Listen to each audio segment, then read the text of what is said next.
As I left Badlands National Park, I was quickly met with a terrain change, and off in the distance I could see the Black Hills, which get their name from, well, it's pretty self-explanatory. Just look.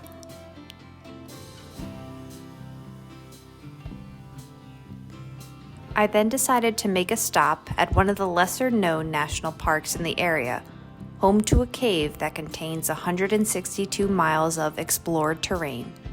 Scientists believe, through studying the airflow of the cave, that these 162 miles are potentially only 10% of the entirety of the cave, which is mind-blowing.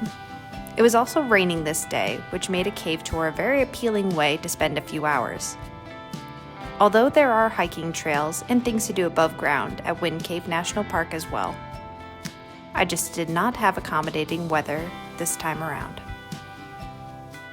The next available tour was the Natural Entrance Tour, which cost me $16. I did not book a tour in advance as I just stopped here on a whim. But on the National Park website, you are able to book tours in advance, especially if you have a large group. I'm about to head in for my cave tour at Wind Cave National Park. I got the Natural Entrance Tour, which is a little bit more intense. It's about 300 stairs. The other one, the regular tour, is 150 stairs, so it's a little bit more manageable. But I'm pretty excited. I love caves, so we'll see how this goes.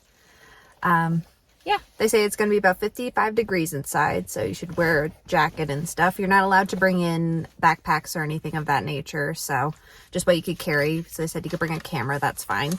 It was $16 to go in for the tour. They don't charge a entrance fee here at the Wind Cave National Park, so the tour money is where they get their revenue from, and it goes towards paying the tour guides and the staff here. So $16 is pretty steep for an hour tour, but it's going towards a good cause. So anyways, I will film from inside the cave. I'm very excited. We'll see how the lighting is too. I don't know. It's going to be pretty dark. We'll see how it goes. Okay. Also, who doesn't love a cave? Caves are the best. I don't know. All dark and mysterious. So we'll see. The Wind Cave was known to the Dakota tribe long before settlers ever came around. The summarized story goes that long ago, people were dwelling in the spirit lodge within the cave because the earth was not yet ready for inhabitants. But two spirits did live on the surface of the earth, and one of the spirits was incessantly tricking the other one. The spirit got fed up with the trickery and agreed to help the tricking spirit trick the people who dwelled within the spirit lodge. The spirit brought the people food and items from the earth, which the people really enjoyed.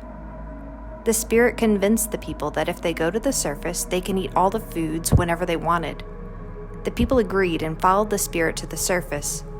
But the earth was not ready, and finding food and working for the food was hard work, and the seasons changed, making the people cold and tired. Disheartened, the people attempted to go back into the cave, but the Creator prevented them from returning into the cave because they had disobeyed the Creator's rule about waiting for the earth to be ready before emerging from the cave. The Creator punished them by turning them into beasts, or bison as we see them in the land today. When the earth was ready, the Creator allowed the remainder of the people in the cave to come out and instructed them that the bison would lead them to food, shelter, and water. Everything they needed they could get from the bison. Then the Creator shrunk the cave so that no one may return.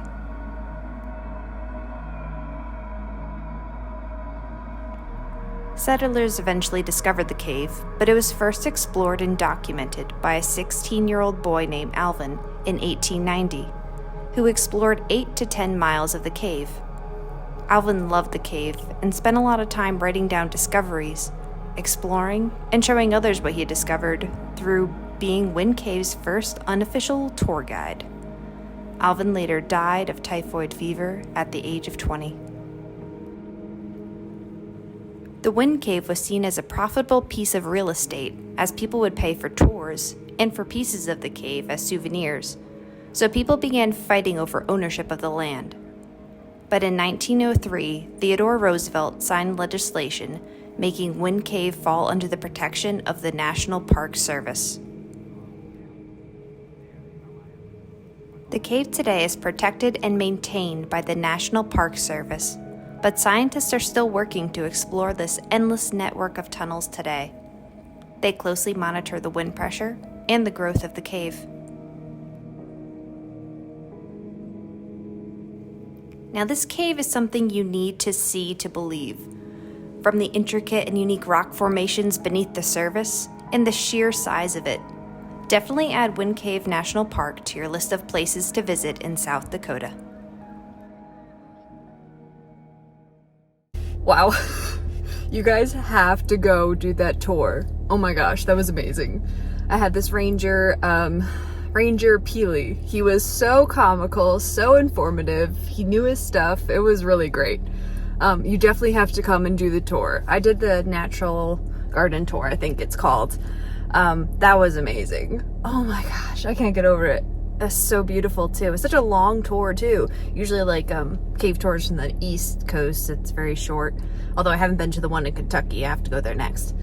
But that was incredible, and such a history too, between the Native Americans and the settlers coming in and everything, and then the war on the land, and then the government came in and took over to protect it.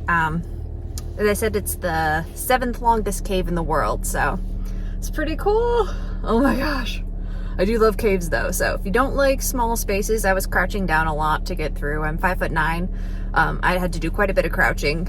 Very narrow spaces too, so you have to keep that in mind, with a lot of stairs, so it was a little bit challenging. At the end though, you don't have to walk up any stairs, the elevator takes you right up. So highly recommend coming to Wind Cave National Park and doing a tour. That was incredible.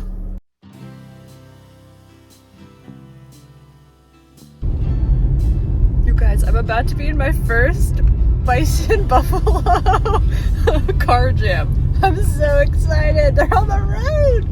This is insane. Oh, there's a baby. Oh my god. Okay, look. Oh my god. Look at this baby.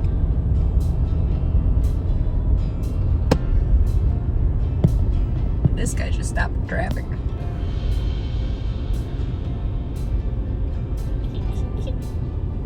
Oh my god. It's so crazy.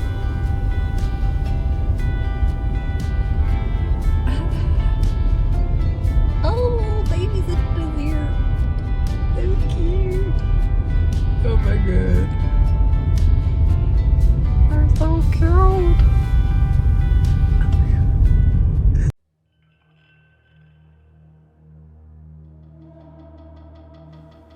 After the cave tour ended, I headed off into the Black Hills National Forest, where I made my first major camping mistake. You see, you are legally allowed to disperse camp in certain areas of the national forest. So I looked at a map and found an area where I could legally stay for the night. The area was quiet, peaceful, and people only came down the road once an hour. I was completely alone, on top of this mountain, which left me with a weird feeling in my stomach. The sun started to go down around 7:30, and so I put up my blackout shades and prepared to go to bed. But I could not shake the bad feeling in my stomach, so I left one window cover open for me to look out of to see if anyone was driving by. Not 5 minutes later, an old silver GMC pickup truck slowly approached my campsite and parked directly in front of the road I was staying on, blocking my way out. My heart started to pound as I waited for the truck to move, but they didn't.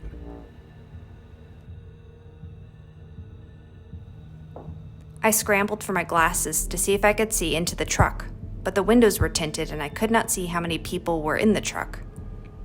3 minutes passed, and I was frozen in fear.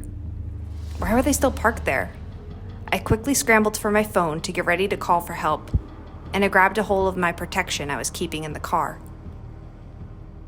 2 more minutes passed. Then the truck slowly drove away. I could feel my heart pounding in my head, and I waited 5 minutes to calm down. Then I jumped into the front seat and drove down the mountain as fast as I could until I ended up at a local hotel parking lot, where I spent the remainder of the night. Now, it's likely these people could have just simply been concerned that I was parked in the middle of nowhere and they're waiting to see if I was okay. But I learned my lesson. Only camp at sites where there are other campers around. Lesson learned.